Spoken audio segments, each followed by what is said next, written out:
세계 권력의 정점에 서 있다고 여겨지는 13개 가문 일루미나티의 진실을 파헤쳐 보겠습니다. 이들이 정말로 인류 문명의 운명을 좌우하고 있는지에 대해 단순한 추측이 아닌 문서화된 역사와 검증 가능한 사실들을 바탕으로 한 충격적인 현실입니다. 우리가 다루는 내용은 스프링마이어를 비롯한 연구자들이 수십 년간 축적한 자료와 공개된 역사 기록을 토대로 하죠. 과연 수세기에 걸친 상호 연결된 권력 구조를 단순한 우연으로 치부할 수 있을까요? 왜 하필 13개의 가문일까요? 이 숫자가 갖는 신비학적 의미는 결코 우연이 아닙니다. 13은 변화와 변혁을 상징하는 숫자로 타로 카드에서는 죽음을 의미하지만 이는 종료가 아닌 새로운 시작을 뜻하죠. 그들의 권력 구조가 세속적 영역을 넘어서는 은밀한 원리에 따라 작동한다는 점은 분명해 보입니다.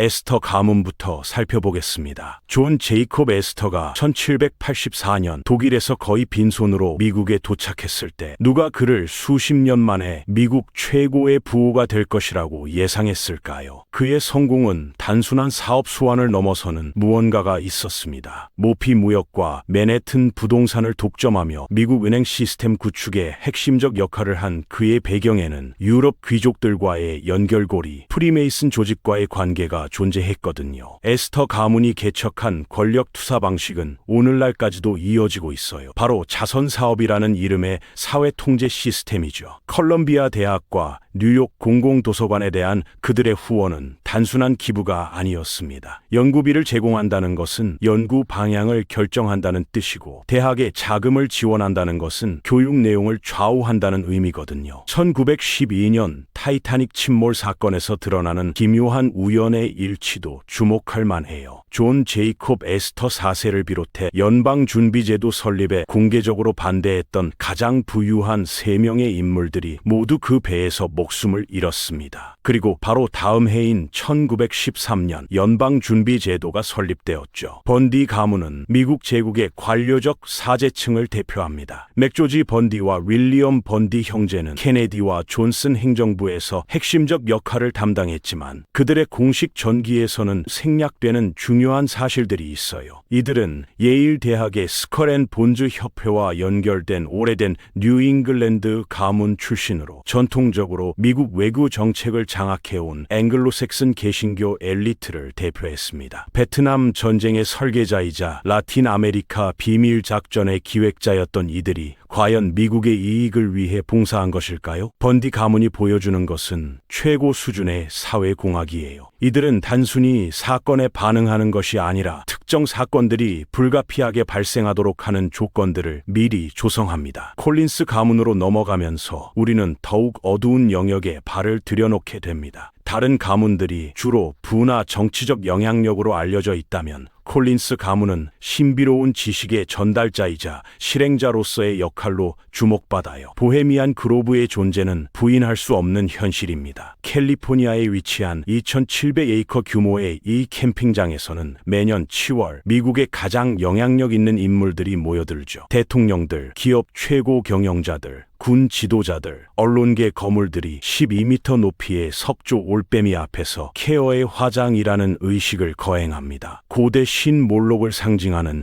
이 올빼미 앞에서 인형을 태우는 의식을 두고 참가자들은 단순한 연극이나 무해한 오락이라고 해명하죠. 하지만 세계에서 가장 강력한 사람들이 왜 재미삼아 가짜 인간 재물 의식을 해야 하는 걸까요? 듀폰 가문은 권력과 기술, 과학, 그리고 체계적인 지식 생산의 결합을 보여주는 흥미로운 사례입니다. 프랑스 혁명 이후 화약 공장을 운영하던 이 가문은 미국으로 건너와 역사상 가장 강력한 산업 왕조 중 하나가 되었어요. 듀폰의 전략적 중요성은 전쟁에서 드러납니다. 1812년 전쟁, 멕시코 미국 전쟁, 남북 전쟁에서 그들은 양쪽 모두에게 화약을 공급했거든요. 현대 농업에 필수적인 살충제와 제초제를 개발하고 특허를 취득한 듀폰은 동시에 특정 화학물질로만 자랄 수 있는 씨앗도 개발했습니다. 전 세계 농부들이 매년 씨앗과 화학물질을 모두 듀폰으로부터 구매해야 하는 시스템을 만든 것이죠. 이는 단순한 사업이 아닌 식량 공급에 대한 통제권을 의미해요. 러셀 가문은 엘리트 혈통이 어떻게 세대를 거쳐 권력을 재생산하는지를 이해하는 데 절대적으로 중요합니다. 1832년 윌리엄 헌팅턴 러셀이 공동 설립한 스컬 앤 본즈는 단순한 사교 클럽이 아니에요. 이는 입문 시스템이자 모집 메커니즘이며 평생에 걸친 충성 네트워크입니다. 스컬 앤 본즈의 회원 명단은 놀라울 정도예요. 윌리엄 하워드 태프트, 조지 H.W. 부시, 아들 부시를 포함한 여러 대통령들, 대법관들, CIA 국장들이 모두 이 조직의 구성원이었습니다. 2004년 대선에서 존 케리와 아들들, 부시 모두가 스컬 앤 본즈 회원이었다는 사실은 시사하는 바가 크죠. 가장 중요한 것은 본즈맨들이 입회하지 않은 집단의 모든 사람들을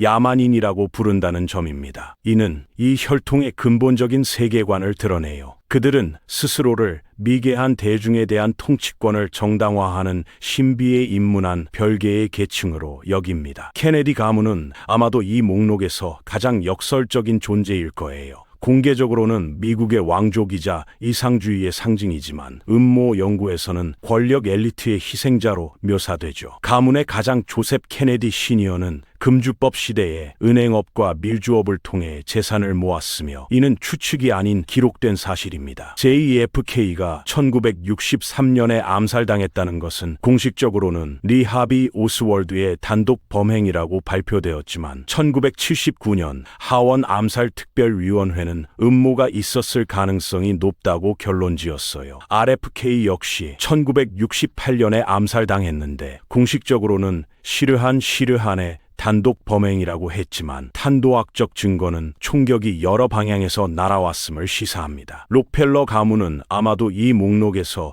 혈통 권력에 가장 잘 문서화되고 부인할 수 없는 사례일 거예요. 존 D. 록펠러는 1800년대 후반 스탠다드 오일로 사업을 시작해 현대 역사상 가장 부유한 사람이 되었습니다. 전성기 그의 재산은 오늘날 가치로 4천억 달러를 넘었죠. 1910년 플렉스너 보고서를 통해 현대의학 교육이 표준화되면서 자연의학, 동종요법, 전통치료법은 체계적으로 제거되고 약물 치료에 전적으로 의존하는 의료 시스템이 탄생했어요. 녹색혁명을 통해서는 전 세계적으로 산업형 농업을 도입하여 석유 기반 비료와 특허 종자에 대한 의존도를 높였습니다. 록펠러 가문은 또한 세계 정책을 형성하는 주요 기관들을 설립하거나 큰 영향을 미쳤어요. 1921년 설립된 외교관계위원회, 데이비드 록펠러가 1973년 설립한 3급 위원회, 빌더버그 그룹, UN, 그리고 오늘날 세계 최대 은행 중 하나인 JP 모건 체이스의 전신인 체이스 맨해튼 은행 등이 그것입니다. 데이비드 록펠러는 회고록에서 이렇게 썼습니다. 어떤 사람들은 우리가 미국의 이익에 반하는 비밀 결사의 일원이라고 생각합니다. 나와 내 가족을 국제주의자로 규정하고 전 세계 다른 사람들과 공모하여 더욱 통합된 세계 정치, 경제 구조를 구축하려 한다고 주장하죠. 하나의 세계라고 할 수 있겠네요. 만약 그것이 혐의라면 저는 유죄이며 자랑스럽습니다. 로스차일드 가문은 이 목록에서 가장 논란이 많은 가문입니다. 마이어 암쉘 로스차일드는 1760년대 프랑크푸르트에서 은행업을 시작했어요. 18세기에는 정보가 느리게 전파되었기 때문에 돈과 정보를 가장 빨리 옮기는 사람이 엄청난 이점을 누렸죠. 그래서 그는 5 아들을 유럽의 주요 도시에 보내 은행을 설립하게 했습니다. 로스차일드 가문은 정부의 자금을 지원했고 분쟁의 양측에 대출을 해주기도 했어요. 나폴레옹 전쟁 당시 영국 정부의 자금을 지원했고 수에즈 운하 건설과